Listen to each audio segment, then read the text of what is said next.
Saya belajar dari umur 10 tahun. Di era saya, tahun 90-an, itu memang masih kental sekali.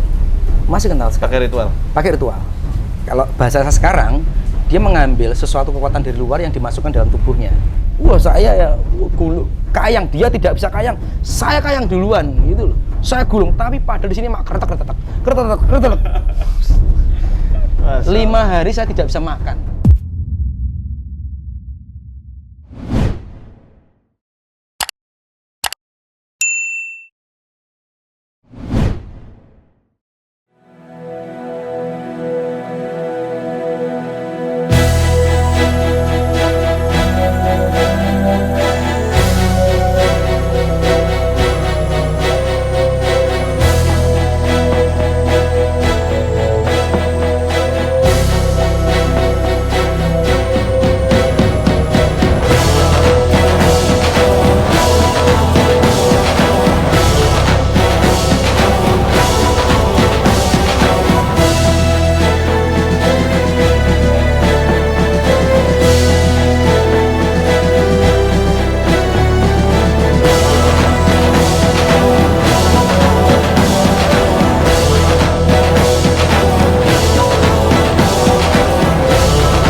Assalamualaikum warahmatullahi wabarakatuh. Alhamdulillah kita sudah ada di angkringan Cak Jokelitik bersama Mas Wisnu, masih ditemani juga Ustadz Wahyu dan Ustadz Nuril. Setelah kita dari Kelambis Ireng beletok nih, kita tertarik pengen membahas masalah Ponorogo dan juga Waro, Reog dan segala yang berkaitan dengan kota ini. Saya tertarik membahas lebih dalam karena saya merasa Ponorogo ini sebagai kampung halaman saya yang kedua. Karena di Ponorogo ini karakter dan jati diri saya ditempa di Pondok Modern Darussalam Gontor. Dan alhamdulillah bisa bertemu dengan narasumber kita yang luar biasa, beliau Mas Wisnu. Assalamualaikum Mas. Waalaikumsalam Ustadz. Sehat ya? Kita nggak usah formal-formal ya. Disihat-sihat nih, orang-orang gue bilangnya gitu. Alhamdulillah sehat. Alhamdulillah. Siap. Kita main ngobrol nih Mas tentang Siap. Ponorogo sendiri ya. Mungkin bisa diceritain Mas apa sejarah dari kota Ponorogo itu gimana dan muncul Reog itu dari mana? Filosofinya bagaimana? Matur sembah nuwun Ustadz, sudah rawuh ke Ponorogo. Selamat datang. Kalau kita berbicara tentang Ponorogo, Reog dan yang lainnya, saya yakin banyak orang yang lebih paham, gitu. Cuman kebetulan mohon izin nanti saya tak berbicara dari sudut pandang saya saja. Jadi saya yakin banyak teman-teman, banyak senior yang mungkin mempunyai pemahaman yang berbeda-beda. Gitu sih Ustadz. Kalau ini dari mana dulu nih? Dari Ponorogonya atau pembagian ini apa tadi yang wilayah ya? Iya, yang dari kali, wetan kali, Ulon kali. Betul. Saya tidak ingin berbicara tentang bagaimana Ponorogo berdiri, tapi saya pikir kita berbicara yang sederhana saja lah. Kebetulan kalau tadi Ustadz singgung bahwa Ponorogo dibagi menjadi 2 wilayah, Etan Kali sama Kulon Kali, dan itu memang kebetulan masyarakat Ponorogo banyak mengamini hal itu, gitu. Jadi Ponorogo ini dibagi menjadi 2 karakter, Etan Kali sama Kulon Kali. Jadi timur sungai dan barat sungai. Yang menarik adalah 2 karakter ini cukup apa ya, bisa dibilang cukup berbeda sekali gitu. Orang selalu bilang bahwa Kulon Kali itu identik dengan abangan, ya, Etan Kali identik dengan putihan gitu. Maksudnya Etan Kali identik dengan masyarakat santri, Kulon Kali identik dengan masyarakat abangan. Dari hal ini pun juga mempengaruhi pola perkembangan bagaimana masyarakat Ponorogo itu bisa istilahnya nguri-nguri kebudayaan Reog itu sendiri gitu. Nah, contoh konkretnya memang di zaman saya dulu itu banyak sekali tokoh praktisi Reog itu yang muncul dari Kulon Kali. Bukan berarti di Etan Kali nggak ada ya, tapi memang kebanyakan tokoh-tokoh yang muncul itu dari Kulon Kali. Dan yang menarik lagi adalah yang saya dengar nih, gitu kan, banyak orang bilang juga itu mempengaruhi cara geopolitik. Maka pemimpin Ponorogo itu kebanyakan juga dari Kulon Kali. Gitu ya. betul. Gitu ya Ustaz ya. Betul. Dan itu terbukti. Beberapa dekade seperti itu. Dan yang menarik adalah saya sempat punya kepikiran seperti ini. Bagaimana jika kekuatan Kulon Kali dan Etan Kali itu dikolaborasikan, maka akan menjadi sebuah kekuatan yang sangat dahsyat sekali. Dan juga terbukti. Maka kemarin kekuatan Etan Kali Kulon Kali ini ya abangan dan putihan di sini yang diwakili teman-teman Gontor. Ya mau nggak mau kita punya pemimpin yang baru yang insya Allah itu merepresentasikan keinginan masyarakat Ponorogo. Masya Allah. Iya. Bicara mengenai reog itu Mas. Siap. Sebenarnya apa sih maksud dari topeng yang dia itu ada harimau kemudian apanya belakangnya itu Dadanya. Merahnya itu apa sih maksudnya? Ini dari sudut pandang saya personal. Jadi tidak bisa dibilang bahwa ini keterwakilan dari seluruh seniman di Ponorogo, itu yang paling penting. Selama ini yang saya pahami dari beberapa literatur dan juga beberapa cerita secara lisan bahwa reog itu ada banyak sudut pandang, Ustadz. Yang pertama, reog ini ada beberapa versi. Yang pertama versi Surya Alam, juga ada versi Bantarangin, dan ada juga yang bilang versi Obyok. Nah, kan ceritanya akan berbeda nanti. Kalau kita ngomong tentang versi Surya Alam, maka reog ini menjadi alat sebagai media satir kepada pemerintahan Brawijaya saat itu. Di mana di sini Ki Ageng Kutu Surya Alam itu melihat bahwa pemerintahan Brawijaya saat itu lemah. Maka dia mengkritik itu dengan menciptakan sebuah pertunjukan. Brawijaya itu diibaratkan dengan kepala harimau tadi. Jadi pemimpin atau Raja Rimba yang dimana bertengger burung merak. Yang itu adalah satir dari istrinya.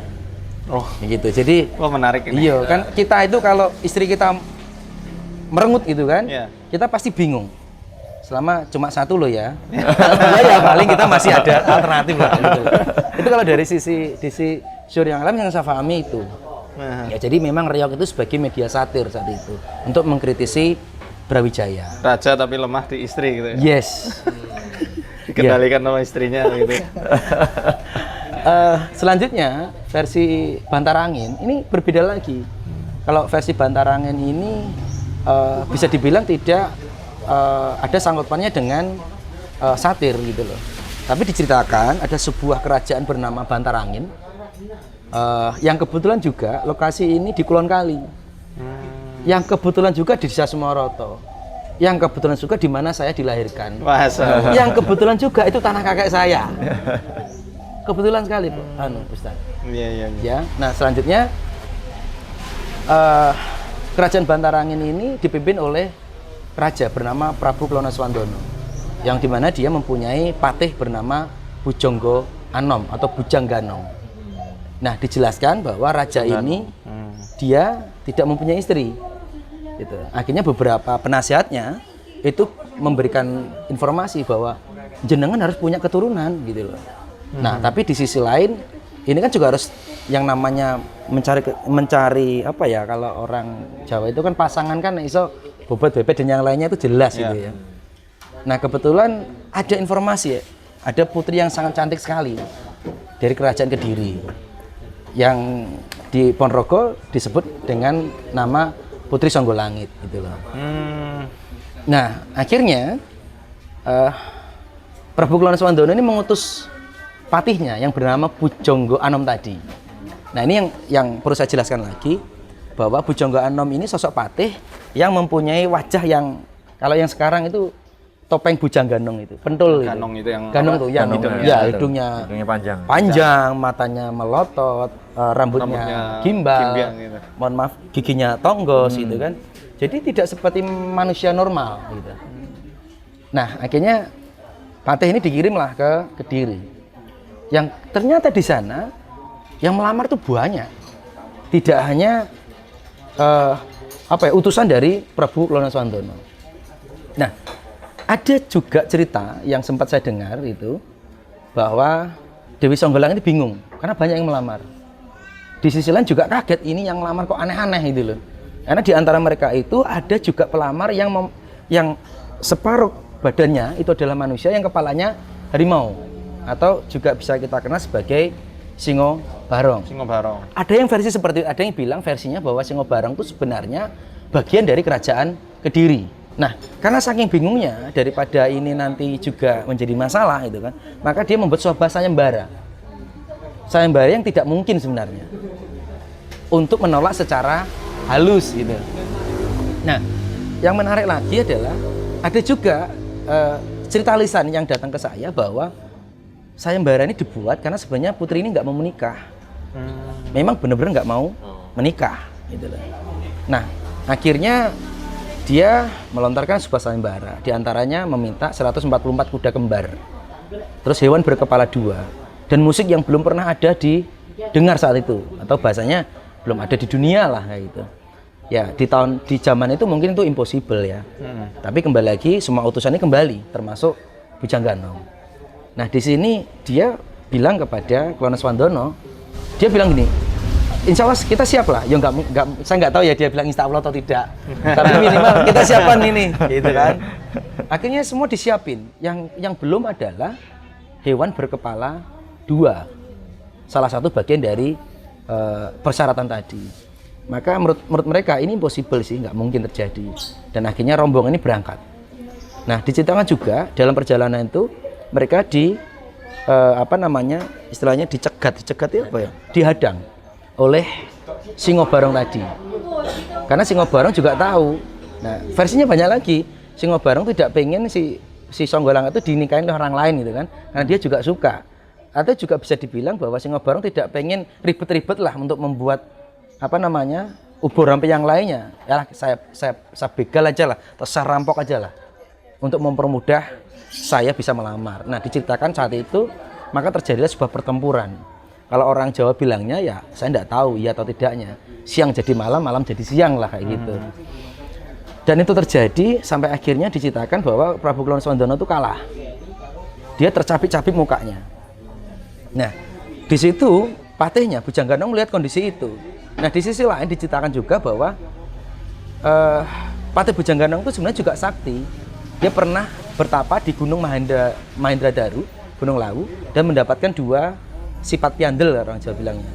Jadi semacam wahyu atau anugerah ya, berupa topeng sakti dan pecut saman diman. Gitu. Maka ketika dia melihat bahwa rajanya kalah, diberikanlah 2 senjata itu. Jadi topeng saktinya dan juga pecut samandimannya. Nah, di sini terjadilah perang lagi. Versinya bermacam-macam. Ada yang diceritakan bahwa Singo Barong itu kalah, dicambuk, lehernya putus. Dan yang mana gini, ada yang tertinggal jadi bahwa Singo Barong itu punya hewan piaraan, yaitu burung merak ya, yang setiap kali bertengger di pundaknya. Ya, ada yang ceritakan bahwa ketika dipotong lehernya, saya setuju ini ya, dipotong lehernya, terus selanjutnya kepalanya itu diangkat ke atas. Diceritakan darahnya itu menetes ke topeng. Nah, diceritakan juga bahwa sebelum nyawanya itu hilang, ya nggak tahu apakah memang bisa atau tidak, dia bilang bahwa aku bisa mati, tetapi topeng yang kamu pakai itu akan menyatu dengan wajahmu, kayak semacam kutukan. Maka itu akhirnya menyatu dengan topeng, dengan wajahnya Lonoswandono. Di sisi lain, ketika dipotong itu, hewan peliharaan tadi itu menangis. Maka dia berputar mengelilingi kematian Singo Barong. Tapi ada juga cerita yang lainnya bahwa ketika Singo Barong bertempur mati-matian, tiba-tiba dia gatal kepalanya. Dia lari. Dia lari karena saking gatalnya dan meminta burung merak itu untuk mematuk kutu-kutunya. Nah, karena dia lena sama Lonoswandono, ini kesempatan kan, langsung dia cambuk. Dikutuklah dia, maka menyatulah kepala dan burung merak itu jadi satu dan dia takluk menjadi bagian dari seserahan di Kediri. Tapi di sini ceritanya nggak jelas kan? Karena Dewi Songgolangit itu nggak jelas menikah dan tidaknya. Konon diceritakan Dewi Songgolangit itu lari ke arah timur yang sekarang orang percaya menjadi Dewi Kili Suci di Gua Sengolo Mangleng. Mana itu? Kediri. Oh, di Kediri. Kediri. Berarti nanti habis ini ke Kediri. Insya Allah. Biar nyambung. Tapi ya dan tidaknya walau alam ya kita kan nggak tahu. Kita tidak hidup di zamannya. Saya akan selalu ngomong seperti itu. Gitu. Jadi saya berusaha untuk melihat dari sisi ini aja apa yang bisa kita ambil ya dari tuntunan dalam cerita ini, baik dari versinya Suryo Ngalam bahwa menjadi masyarakat harus berani mengkritik pemerintah dan juga ya kita mencintai istri tapi juga aja sampai suami-suami takut istri ya aja lah gitu. Maka jangan satu ya, ingat. Betul. Nah, selanjutnya kalau dari versinya Bantarangin, saya berpikirnya bahwa all is possible menurut saya. Segala sesuatunya pasti bisa dikerjakan. Menurut saya sih itu sih. Nah, ada lagi yang versi ada yang bilang versi obyok ya. Versi obyok itu yang sekarang masih ada, Ustaz. Versi obyok itu yang biasanya dipentaskan oleh masyarakat di acara-acara tertentu dan itu masuk ke semua acara dan dia tidak perlu ada bentuk koreografi yang disiapkan. Tapi kalau saya sih melihatnya bahwa obyok ini sebenarnya sama dengan Suryo Ngalam versinya. Nah, kalau kita berbicara reog di situ gitu loh. Dan ketika obyok dan versi Suryo Ngalam ini tidak pernah, jarang sekali dimunculkan dalam bentuk sendera tari. Biasanya masuknya di wilayah penelitian. Nah, kalau versi Bantarangin ini akhirnya menjadi sebuah kesepakatan menjadi gimmick pariwisata. Maka ada lomba reog itu. Paling yang terkenal itu yang Bantarangin. Bantarangin, ya. Karena ini akhirnya ngomong tentang drama musikal ya. Gitu. Yang melibatkan banyak orang yang secara pertunjukan benar-benar dikelola, ditata dengan sedemikian rupa. Kalau yang versi obyokan ini itu pure bahwa kekuatan dari obyokan itu udah saat itu juga. Jadi tidak ada setting yang dipersiapkan, koreografinya nggak ada. Jadi menikmati reog ini menurut saya ada dua cara sih. Salah satunya tadi, kalau kita pengen ngomong tentang drama musikal ya versi Bantarangin. Kalau kita yang pengen ngomong bagaimana kalau saya sih lebih melihat ya. Rasa Ponorogo itu di mana? Nontonlah obyokan. Obyok. Ya, dan yang menarik lagi di sini, ini juga menjadi polemik sebenarnya. Ketika seniman Ponorogo itu ketika kita selalu ngomong bahwa wah reog ini pakemnya hilang. Dan saya orang yang selalu menentang pakemnya sing endi. Iya. Iki mesti wong nyun sewu lho nggih. Jadi masalah. Enggak, karena begini, kalau kita berbicara tentang pakem, kita ini kesenian rakyat. Yang pakemnya tidak bisa kita deteksi. Beda kalau ini kesenian keraton. Iya. Pakem literasinya jelas. Nah, reog ini kesenian rakyat yang berkembang mengikuti ya pola perkembangan zaman gitu. Tidak lekang oleh ruang dan waktu. Masya Allah. Jadi menurut saya kalau kita mengambil dari versinya Suryo Ngalam bahwa ini kutukan abadi sampai kiamat.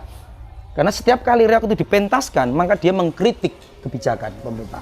Oh gitu ya. Ini sudut pandang saya loh, nggih. Ya. Nanti teman-teman pasti berbeda gitu loh. Satu itu. Tapi kalau versinya Bantarangin ya ini adalah bagian dari ya sudah ngomong tentang pariwisata budaya. Nah, yang menarik adalah begini. Kalau dalam versi Bantarangin, nah ada yang menarik ini. Di situ kan tadi kita jelaskan ada Klono, ada tokoh Klono ya, ada tokoh Klono, ada tokoh Bujangganong, ada tokoh Singo Barong. Dari versi Bantarangin dan ada tokoh Songgolangit. Kan nggak pernah dimunculkan nih tokoh Songgolangit. Tapi di situ ada pasukan berkuda. Ya kan? Jatil itu. Nah, di situ sebenarnya kan bagian dari cerita seserahan tadi. Tapi yang menarik lagi di situ ada tokoh Warok yang hitam-hitam itu. Nah, itu juga tambahan dalam bentuk sajian pertunjukan. Nah, karena Warok yang sebenarnya berbeda lagi. Kalau dalam versi obyokan menurut saya, ya Warok itu saya bilang ke beliau, Warok kalau untuk Ponorogo adalah semua masyarakat Ponorogo berjenis kelamin laki-laki itu Warok. Nah, masalah tingkatannya, nah itu berbeda-beda. Gitu. Saya juga bisa menyebut bahwa Ustadz ini Warok. Kok bisa? Ustadz bisa ke sini membawa banyak tim. Itu nek gak Warok, ya Rais, Ustadz. Nah, Warok sendiri apa artinya? Ya kalau saya ya tidak lepas dari yaitu masalah ponorogo yang berjenis kelamin laki-laki. Oh, gitu. Masalah nanti ada tafsir dari, mohon maaf ya, bahasa Islam saya tidak tahu, bahasa kejawen saya tidak tahu. Tetapi warok adalah itu identitas masyarakat Ponorogo yang berjenis kelamin laki-laki. Lah masalah ada yang bilang warok, sok warok, kemarok, warokan tuh beda-beda lagi. Di zaman saya waktu kecil, iya, di zaman saya waktu kecil tuh Ustadz, ketika kita berkerumun gitu kan, dan ada geng satu dan geng yang lainnya, dia selalu bilang, warok nih, berarti yang dicari adalah pimpinannya yang mana? Warok nih sing tinggi. Terus kalau biasanya kita mau bertengkar nih, ojo kemarok we, sok warok ya nih we, kan gitu. Konotasinya berbeda-beda. Tapi saya setuju bahwa warok adalah orang-orang terpilih, orang-orang yang mumpuni dalam segala hal. Nah, dalam segala hal ini kan bermacam-macam ya. Kalau mungkin dari sisi keagamaan ya pemimpin agama. Kalau dalam sudut pandang bela diri ya berarti gurunya, gitu kan? Ya, gurunya. Ya kalau hari ini kita ngomong tentang pemerintahan daerah ya berarti Pak Bupati Ponorogo, Warok. Mas Sugi Sancoko itu ya warok. Gak mungkin orang warok nek kok iso dadi bupati kan gitu biasanya. Oh, Masya Allah. Baru Ya. tahu saya tuh. Ya, Kirain ini- warok itu ya pakai baju kayak gitu tuh. Nah, itu kan secara fisiklinya saja. Gitu. Secara pementasan gitu. Iya. Dan yang Pementasan, menarik ya. begini Ustadz, saya pernah tahun 2009 atau 2010 ya, saya sempat kolaborasi dengan salah satu company puppet dari Australia. Ya kebetulan basic saya kan dipertunjukkan. Saya ditari. Walaupun tadi meluluskan diri. 14 semester. Iya. Tapi mau nggak mau saya hormat dengan alma mater saya dulu, ISI Surakarta ya. Masya Tanpa ISI Surakarta mungkin saya bukan siapa-siapa salah satunya. Nah, selanjutnya orang ini datang ke Indonesia merekrut beberapa profesional di bidangnya, baik ada yang dari tari, ada yang dari dalang, ada dari seni rupa, ada kostum desainer. Intinya, ayo kita berbicara tentang banyak hal yang Anda ceritakan dari wilayah Anda masing-masing. Kebetulan proses kita di Jogja. Nah, teman-teman Jogja pasti ngomongnya tentang Gunung Merapi dengan segala baik logik dan unlogiknya. Yang saya punya adalah ya reog. Maka saya ngomong tentang reog. Yang menarik di situ ketemulah dua kesepakatan sih. Ketika orang Jogja ngomong tentang gunung, akhirnya saya melihat bahwa reog itu juga bagian dari visualisasi gunung. Saat itu kebetulan kan ada juga dalang nih bahwa gunung ini menurut saya lah ya, ini kan penanda waktu. Kalau dalam pertunjukan wayang, gunung ini kan suatu simbol untuk membedakan adegan. Berarti kan ini bisa, menurut saya ini bagian dari semesta membolak-balikkan ruang waktu itu. Nah ternyata di reog menurut saya sama. Kalau kita melihat gunungan, pasti gunungan itu ada beberapa macam bentuk hewan, Iya. baik buas maupun yang tidak Ya. buas. Reog sama, ada macan dan ada Merak. merak. Jadi yang garang tapi juga cantik. Masya Allah. Tapi ketika dibalik, itu kan cuma hanya susunan-susunan saja. Jadi menurut saya sebenarnya ketika reog itu diputar, itu sama halnya memutar ruang waktu. Jadi bagi saya sebenarnya memahami reog ini tidak sekedar, mohon maaf, berbaju reog, terus merasa bahwa bisa menarikan reog, tetapi apa sih nilai tuntunan yang bisa kita dapatkan dari hal itu? Nah, saya meyakini hal itu, maka selalu bilang bahwa ketika kita berbicara tentang reog, saya tidak ingin bahwa apa yang saya omongkan ini menjadi sebuah keabsolutan ya. Saya hanya mencoba untuk membaca ruang waktunya.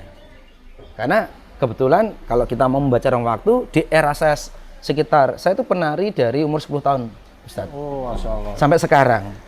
Ya. Di zaman saya dulu berbeda dengan yang sekarang. Bahkan kalau Ustadz nanti riset ya, bentuk reog pun dari dulu dan sekarang berbeda sekali. Nah, berarti kan reog ini sebenarnya sebuah kesenian yang bisa membaca ruang waktu. Reog ini bisa hidup di segala zaman. Nah, saya bersyukur nih ketika menjadi masyarakat Ponorogo, gitu. Nah, apalagi dengan istilah kata Ponorogo itu sendiri. Maka saya tadi bilang, kalau Ustadz jangan menganggap Ponorogo itu rumah kedua, rumah pertama kalau perlu. Kenapa? Karena saya meyakini Ustadz, Pono itu daya kekuatan tentang pemahaman semesta. Rogo adalah diri kita sendiri. Ketika kita sudah ketemu dengan dirinya kita sendiri, apalagi coba? Jati diri ya. Iya dong. Makanya banyak orang yang bilang, Saya masih mencari jati diri, saya nggak setuju itu. Bukan mencari, just do it saja. Kerjakan saja, pasti akan Anda temukan itu. Kalau mencari nggak akan pernah ketemu. Jadi menarik sekali ya tentang apa tadi arti kata dari Ponorogo. Ponorogo. Pramana, Raga. Sama satu lagi Ya. sebelum kita akhiri ya tentang reog dengan berbagai macam misteri-misteri yang ada itu mas. Ya. Karena kan ada yang berpikir bahwa tarian seperti reog atau jatilan yang semisalnya itu dengan ritual-ritual tertentu yang mistik gitu. Gimana itu? Oke, kebetulan Ustadz tadi di awal saya matur bahwa saya belajar reog dari umur 10 tahun. Di era saya tahun 90-an itu memang masih kental sekali. Pakai ritual. Bahkan beberapa pelaku itu juga istilahnya nyendang istilahnya. Jadi ya kalau bahasa sekarang dia mengambil sesuatu kekuatan dari luar yang dimasukkan dalam tubuhnya. Gitu. Nah, maka dulu saya itu sama kakek saya tidak boleh. Gak usah reokan. Termasuk belajar pencak silat, gak usah belajar pencak silat. Saya diarahkan untuk memeluk salah satu kepercayaan yang diyakini oleh kakek saya. Iya. Dan saya juga bilang, saya tidak mau. Saya yakin saya pasti akan ketemu dengan apa yang saya yakini sendiri. Dari kecil saya sudah meyakini hal itu. Maka berikan kesempatan saya tak pengen belajar pencak silat dan belajar reog tanpa memakai hal-hal itu. Lillah demi Allah. Sampai akhirnya saya kerjakan. Nah, saya melihatnya begini. Orang ini memanggul barang yang segitu besarnya. Pasti kalau kita teliti, ada kok tekniknya. Dan saya menemukan itu. Nah, ini Ustadz bisa kok belajar kayak gitu. Nah, dari situ bagaimana seorang bujangganong ya yang bisa akrobatik ya itu kan gimnastik. Kalau kita pelajari pasti bisa. Tapi nyun sewu nggih, banyak orang yang menyalahkaprahkan itu. Ketika dia bisa akrobatik salto dan dia menguasai suatu ilmu, itu nanti ilmu yang salah itu yang dijadikan barang gitu kan. Saya menghormati itu ya, tapi kalau Anda bertanya pada saya tidak pakai apa-apa sampai hari ini. Resikonya apa? Sekarang jujur aja Ustadz, pinggang saya agak sakit memang. Ya karena saya mencari sampai dapat dan ketemu. Dan saya kunci, walaupun sampai sakit, ya disuruh salto pun masih bisa saya. Contohnya kayak gitu. Termasuk bagaimana kebetulan saya berkuliah ya, di kuliah pun juga sama kok teman-teman. Semua seniman tuh pasti pakai hal semacam, tapi saya menghormati itu. Tapi saya menemukan metode sendiri. Karena ketika saya belajar dengan seseorang, dengan mentor-mentor saya tidak pengen menjadi beliau. Tapi saya berusaha untuk menciptakan metode yang sekiranya cocok dengan saya dari kunci yang beliau berikan. Maka menurut saya kekuatan itu muncul sebenarnya dari inner beauty yang kita munculkan. Dari saya lebih memilih daripada saya memakai sesuatu yang dari luar dan itu saya keluarkan lagi, mendingan saya menciptakan dari dalam saya yang harus saya keluarkan. Kalau perlu yang luar ini ngikut-ngikut saja. Jadi saya bisa mengendalikan itu. Nah ini memang jarang sekali. Nah kebanyakan orang kan mintanya jalan pintas. Nah saya tidak mau seperti itu. Jadi saya tetap menghormati nyun sewu, apakah itu namanya kodam, apakah itu namanya nyendak, saya tidak tahu itu. Tapi kalau saya pribadi saya nol ya. Nggak pakai gitu-gituan. Nggak pakai. Tapi kalau mau saya ciptakan, kayak gitu contohnya. Jangan. Keyakinannya kayak gitu Ustaz. Karena begini, setelah saya pelajari, ketika orang menari itu, menurut saya loh ya, menari itu kan bagaimana ketika kita bergerak orang itu menangis, terhanyut. Bagi orang yang tidak paham itu pasti dikira dia pakai sesuatu. Tapi kalau orang itu bisa mengerjakan secara rutin aja lah, pasti menjadi sendiri kok. Nah, saya selalu akan berbicara semacam itu. Maka saya senang sekali ngobrol dengan teman-teman anak muda agar tidak salah jalannya. Gitu. Jadi masalah mistik ada. Dan itu saya menghormati itu karena orang punya kepercayaan, keyakinan masing-masing. Tapi kalau saya pribadi Ustadz, saya lebih meyakini dan lebih ingin mengkampanyekan, yuk kita punya energi yang luar biasa sekali. Nggak perlu pakai yang lain. Nggak perlu pakai yang lain. Kalau perlu yang lain tuh ngikut saja. Sejauh ini mintanya ya saya sih Gusti Allah saja. Tentang teknik ini Mas, mengangkat topeng segitu besarnya. Oke, jadi mohon izin, mungkin bagi teman-teman seniman reog ya, termasuk pembarong, sekarang mereka mungkin banyak tidak tahu bahwa saya juga dulu pernah membarong. Taunya kan sekarang tuh saya jarang menari karena memang saya memilih untuk menjadi wadah Mas. Karena dalam berkesenian terutama reog Ponorogo ini banyak orang yang memilih menjadi player. Saya memilih menjadi wadah, menjadi jembatan, menjadi legislator Agar apa? Komunitas-komunitas ini tetap berdiri. Lah terus engko kabeh dadi player terus sapa sing mikir nih? Kan gitu. Saya memilih itu. Lah mungkin akhirnya orang melihat saya jarang sekali melakukan kesenian itu dalam artian menari ya. Tapi saya dulu malah penari rock mini. Pertama kali nggak paham saya. Awalnya ya tadi gara-gara istilahnya gennya itu dari wong Sumoroto dan saya sekolah SMP di Ponorogo tanpa disadari dari wong Sumoroto kudu iso.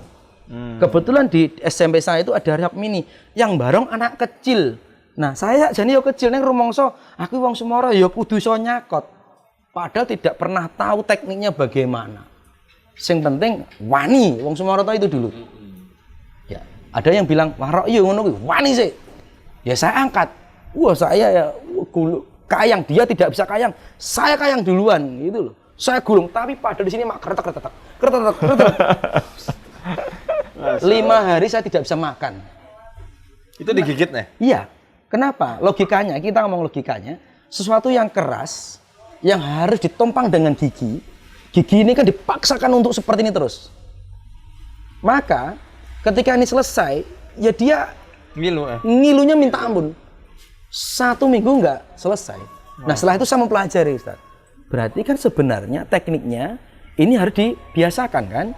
Maka saya bikin ngecor itu, cor-coran itu dari kaleng tuh. Saya kasih bambu. Saya pakai gini-gini. Masya Allah. Harus saya latih dulu. Jadi kan barbel gitu ya? Iya. Lama-kelamaan saya mempelajari. Nek kalau gini itu juga bahaya. Tapi itu ada tekniknya. Tekniknya itu leher itu di yang numpang ini. Kayak gini ya? Maknya gini. Jadi kalau gini patah leher. Kalau gini patah. Makanya orang yang tidak tahu itu. Makanya tadi saya bilang, Ustadz pengen setengah jam langsung bisa. Ngilu, kawat saya bisa hancur. Tapi gitu ya, tekniknya memang secara logika, secara kekuatan ya harus dibangun. Tapi secara teknik kalau menurut saya adalah ininya di gini ya, giniin ya. Itu aman. Jadi nyimpen gini. Tapi sekuat apapun itu ketika kena angin selesai. Karena kan dia musuhnya angin. Maka reok itu paling parah adalah angin. Kapan-kapan diagendakan ke padepokan beliau. Halo. Kita belajar kan. Nanti kalau udah lepas kawat. Oh. Mantap. Siap. Wah, Masya Allah, keren banget ya. Ternyata banyak rahasia-rahasia tentang Ponorogo yang baru saya ketahui. Mungkin padahal lama di Ponorogo. Iya. Mungkin Ustadz Wahyu juga baru tahu. Iya. Ya sudah tahu sebenarnya. Iya. Tentang reok, tentang warok. Ternyata warok itu ya semua jenis kelamin laki-laki ya, Mas ya. Di Ponorogo bisa disebut sebagai warok. Tetapi tahap ada tahapannya. Berbeda-beda. Ya. Ada tingkatan-tingkatannya. Ya. Satu hal sih yang saya dapat dari Mas Wisnu pada sore hari ini, yakni kepercayaan diri dan husnuzon kepada Allah, itulah yang akhirnya menjadi kekuatan dalam diri kita untuk mengalahkan rasa takut dan ego kita, gitu ya. Karena dengan husnuzon pada Allah, ya Allah tergantung prasangka hambanya, dan kekuatan diri itulah seperti yang disabdakan Nabi, orang yang kuat bukan orang yang pandai bergulat. Orang yang kuat man yamliku nafsahu indal ghadab, ya. Siapa yang bisa menguasai dirinya ketika dia marah. Bukan hanya marah, tapi ketika dia emosi, baik itu sedih, baik itu takut, baik itu gembira, tidak terlalu euforia. Ini filosofi dari kata Ponorogo atau Pramana Raga. Ini artinya adalah kekuatan dari dalam raga kita. Di dalam diri kita Allah telah bekali kekuatan yang begitu dahsyat tatkala kita mau untuk mujahadah, berjihad dengan hawa nafsu kita sendiri dan senantiasa meminta pertolongan dan taufik dari Allah Azza wa Jalla. Terima kasih banyak Mas Wisnu, Ustadz Wahyu, ini Ustadz Nuril. Ini perjalanan luar biasa di trip kita di kota Ponorogo ini. Semoga lain waktu kita bisa berkunjung ke padepokannya beliau. Amin. Di trip mendatang lah. Amin. Masih banyak tempat yang belum kita kunjungi di Ponorogo ini. Ya, saksikan terus program jalan-jalan kita di kali ini menyikap tabir misteri. Arsadani Allah wa yakum ila aqwamit thariq. Assalamualaikum warahmatullahi wabarakatuh. Waalaikumsalam warahmatullahi wabarakatuh.